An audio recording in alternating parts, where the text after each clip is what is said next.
Hello বন্ধুরা, আসসালামু আলাইকুম। আমরা আজকে গেতাছি গাজীপুর ছোট ভাই বড় ভাইয়ের বাসায় থেকে ডাইরেক্ট আমার একজন বন্ধুর বাসায়। আমার এই বন্ধুটা বিগত 30 বছর ধরে এখানে বসে আছে। বাইরে সালামটা দিয়ে একটু কোলাকুলি করলাম। তারপরে বেশি দেরি না করে আমি, সোহাগ ভাই, হাসান দাদা, নাজিবুল, জয় আপু সোহাগ ভাইয়ের বাড়ির দিকে রওনা দিলাম।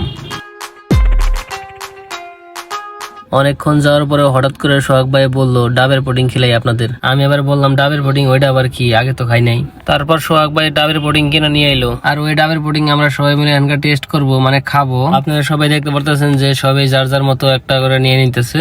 আমিও আমার নাকি একটা নিয়ে নিলাম।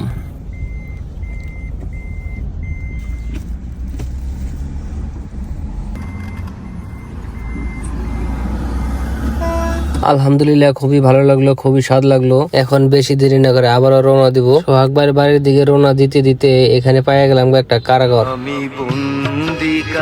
আর দেখতে দেখতে ফাইনালি সোহাগ ভাইয়ের বাড়ি পাই গেলাম গা। তারপরে রুমের ভিতরে যাই না, সোহাগ ভাইয়ের ছেলের সাথে এক দুবার খেলাধুলা করলাম। খেলাধুলা করতে করতে লাগলো খিদে, দিল অঙ্গ চা খাবার। তারপরে আবার চা খাইতে খাইতে খিদে নাই গেল, দিল ভাত খাবার। অঙ্গ ভাত খাওয়া শেষ আর আমার ভিডিও শেষ। তো সবাই ভালো থাকো, সুস্থ থাকো, আমাদের জন্য দোয়া করো, আমার পেজটা ফলো করে পাশে থাকো।